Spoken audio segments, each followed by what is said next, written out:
Hello, this is vlog number 7, although it is actually vlog number 6 because it's a continuation of my last video where the Alex Acrylics review ended up getting a little bit too long, so I decided to split the video. But yes, this is video 6, but I'm going to label it as video 7. For those of you who don't know what this vlog series is, it's just me finishing up old neglected projects that I've put away for years, and now I'm finally finishing them. So that's what it is.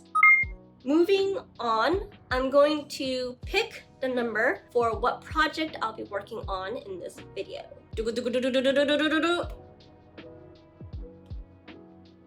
14! That is a very large number.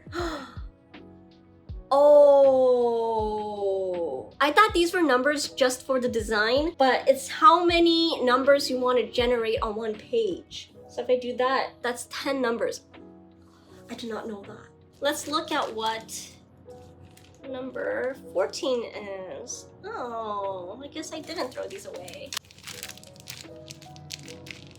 Here is a preview of what I was attempting. This, unfortunately, it actually rips open easily, and then this kind of looks like a condom. So I was thinking about how I can make this design look less like a condom, but seeing how the shape is circular with like a rim, I think it's a little bit inevitable that it's gonna look like a condom in a thicker plastic thing. So instead, what I'm gonna do is make these cakes into magnets. The original idea for this was actually like a keychain charm. I wasn't really thinking about it seriously, so I had leftover polymer clay that I flattened and then cut out with the cookie shape, and then I added a screw eye pin into the clay and then baked it as the base. And then I had these clay whip things from Michaels. I bought it just for fun, and I decided to play around with it, which is why I ended up making these. Now the problem with that clay whip thing is I couldn't finish the whole pack, so I stored it in my closet, and months later, I don't know what else to do. Like, I'm not a deco den person, right? So I just didn't know what to do, and when I opened it again, the bottles were dried up. It was all hardened inside. So I ended up having to throw away the rest of the whip, which was kind of sad.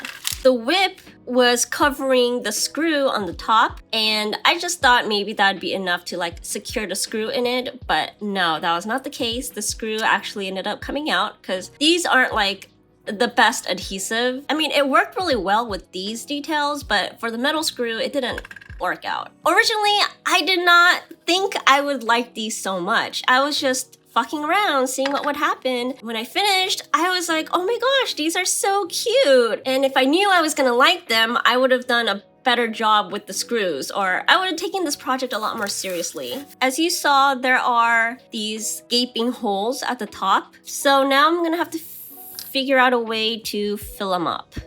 First, I'm going to sand the parts of the polymer clay that's sticking out. And then I'm gonna fill up the hole. I'm gonna fill up the hole with some glue and sand. Put the glue in the hole and then use the sand to act as like a filler, because this Gorilla Glue, as it dries, it shrinks. That way, even if the glue shrinks, I know it's not gonna shrink extremely. And I'm gonna, oh, this is kind of broken. I'm gonna use this side to like smooth it out. This is like one of those videos, it's like a repair video where they use ramen and some kind of liquid to patch up a hole, which I assume that liquid is probably glue, super glue, and the ramen is just used to fill it up. Guess what I'm trying to say here is that I got my inspiration from those videos. I was originally thinking about filling it up with UV resin and then curing it, but I felt like the UV resin, if it went deep down inside, the light wouldn't be able to penetrate it, which means I would just have wet resin sitting on the inside, and that could leak over time. I'm actually surprised at how smoothly the sand idea is working out. Also, another thing I'm trying to bank on is that this glue might imitate the texture of the clay whip, because if you haven't guessed already, I'm gonna be painting over the hole to match the color and blend everything in. It says that I need to allow a minimum of 24 hours for a full cure. I don't know if I want to do that. I'm gonna wait about an hour for the glue to at least settle before I attach the magnets. Now I'm going to add the magnets. The back is actually covered with epoxy resin because why not? I think I did that because I wanted to make the polymer clay sturdier, but I don't 100% remember. Last time in my Gudetama video, I fucked up because I forgot to scuff up the back before gluing on the ring bases. So this time I am remembering to do that. Let's just use this and scuff up the whole entire backside. How do you guys feel about like handmade goods when you look in the back and it's not all that neat? Do you guys care, or are you guys also like, whatever, it's the backside? Because there is like no going back from here. YOLO! How appropriate. Now I'm gonna scuff up one side of each magnet. These are the same magnets that I used for my ceramic magnets for Christmas. I have to lay them out a bit separated from each other, or else they're just gonna attach to each other. Now time to clean both sides. I'll clean the magnets first because they're just closer to me. Ah! Shit. Then clean up the cakes. Oops, wrong side. Putting some glue on the magnet side first. Ah! Oh gosh, oh no!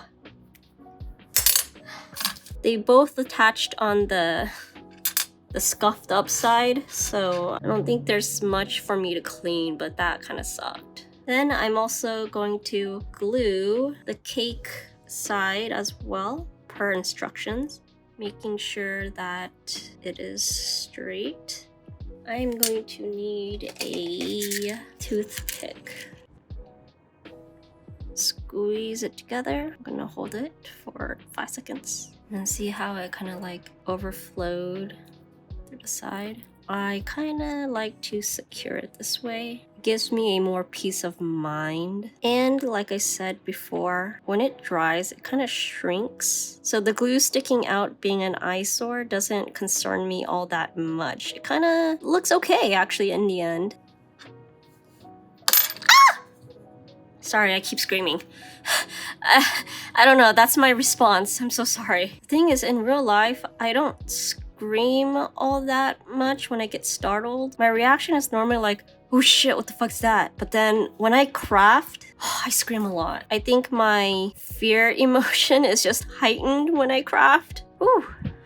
Now, I'm going to wait 24 hours and I'll be back tomorrow. For the rest of the day, I played Pokemon because I am obsessed with this game. And I also finished my crochet project, but after trying it on, it definitely confirms that spring colors are not suited on me. So I might never wear this in public. I'm gonna try to peel it off. Yeah, it's definitely... Also, I don't have nails. Maybe that's why I'm struggling. But yeah, it's not coming off. Unlike that Gudetama shit. Awesome possum. Now I need to, oh gosh, they keep sticking to each other. I wonder if I have a metal ruler, which I do, so that I can just do this. Ha ha ha ha ha.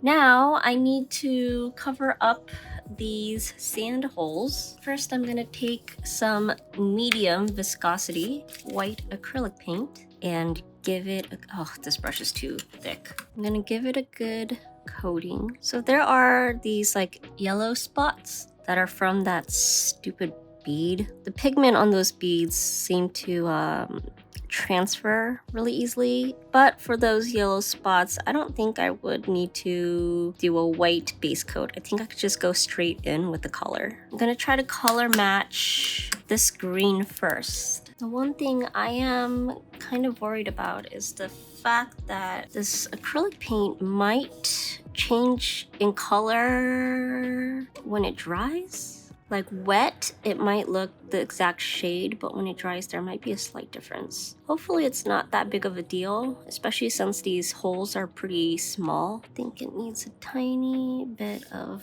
black. Okay, I think that's a good match. I'm happy to say that I think one coat might be all I need. It is a lot more textured than I was hoping for though. But look at that color match. If you see this little green spot here, that's from the bead. The thing is, the color matches, but the texture doesn't match. Let's blend it in. I don't know. Paint. Ooh, that is way too bright. Alright, that's passable enough. Yeah, this is way too bright. It's not matching.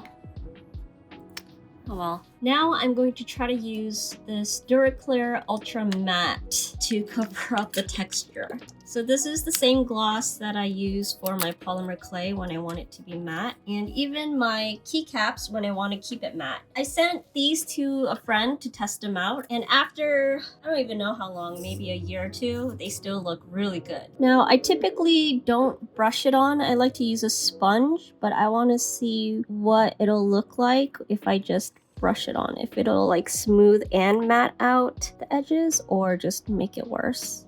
Wow, that did nothing actually. I think I'm gonna sponge it. That also did nothing. Okay, here is something that might work. If I just glob on a huge amount and like blend it in.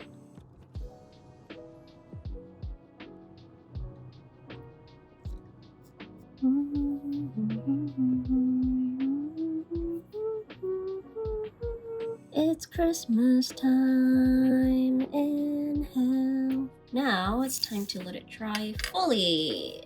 I'm gonna wait about maybe an hour. Go play some more Pokemon. Time to go home, load up that bong, and watch Pokemon!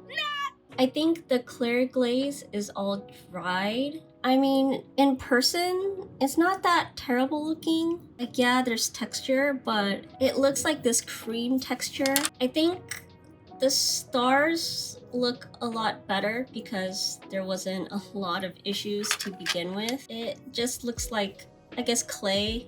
It looks okay, right? Like passable. For the circle ones, these two came out pretty well. Also, I think it's because there wasn't a lot of damage to fix in the first place. And then these two, yeah, there's obvious texture, but another backed up project finally completed. I should have made them into magnets in the first place, or even badge reels. That would have been kind of cute. Either way, thank you guys for watching. I hope you guys have a good day, and I'll see you guys next week. Bye-bye.